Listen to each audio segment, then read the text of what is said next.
Et pour parler plus en détail des Jeux Olympiques et Paralympiques de Paris 2024 à Teahupoo, nous avons le plaisir de recevoir Étienne Taubois, directeur général du comité d'organisation des JO de Paris 2024. Monsieur Taubois, bonsoir. Bonsoir. Merci d'avoir accepté notre invitation ce soir.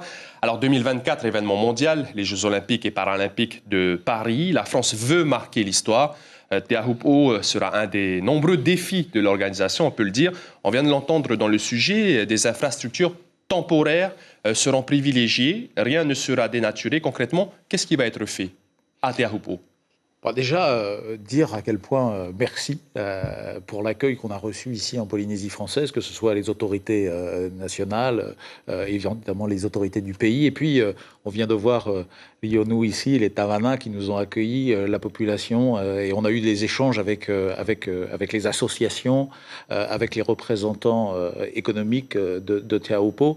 Et pour nous, c'était important de venir sur site pour justement bien comprendre les attentes de la population et de voir comment on peut adapter au mieux l'organisation de la compétition au site. Et je crois que c'est fondamental, c'est d'avoir tout pour nous un site, un choix sportif pour la plus belle compétition au monde, une des plus belles vagues du monde et mettre les sportifs dans les meilleures conditions pour nous faire rêver à l'occasion de ces Jeux.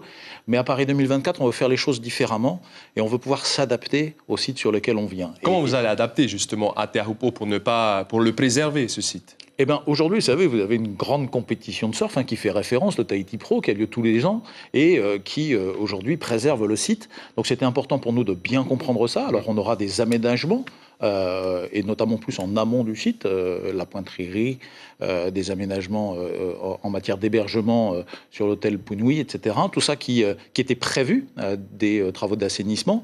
Mais sur la partie infrastructurelle, à proprement parler, sur la pointe, on touchera à rien, on viendra mettre du temporaire. Et puis une fois que la compétition sera passée, il y aura des souvenirs, il y aura de l'émotion, il restera un héritage immatériel extraordinaire, mais on ne dénaturera pas le site.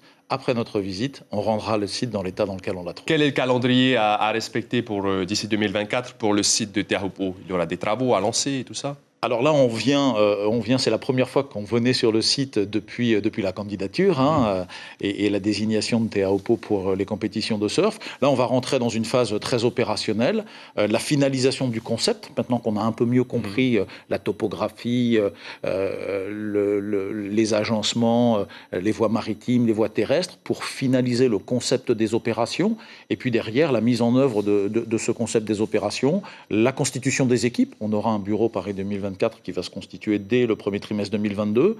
La coordination avec les compétences locales. Moi, j'ai été frappé par le professionnalisme qu'on a pu trouver ici, notamment au travers de l'organisation du Tahiti Pro, et donc de pouvoir s'appuyer sur les expertises existantes, continuer l'équipe, se mettre au travail, et puis proposer sur ce site magique une compétition en 2024 qui, j'espère, fera trace dans l'histoire du surf, dans l'histoire du pays et dans l'histoire des Jeux. Garder le site intact, ce sera la priorité. Merci beaucoup, Monsieur Taubois, directeur général du comité d'organisation de Paris 2024, d'avoir accepté notre invitation. On vous souhaite bon retour en métropole. Maororo.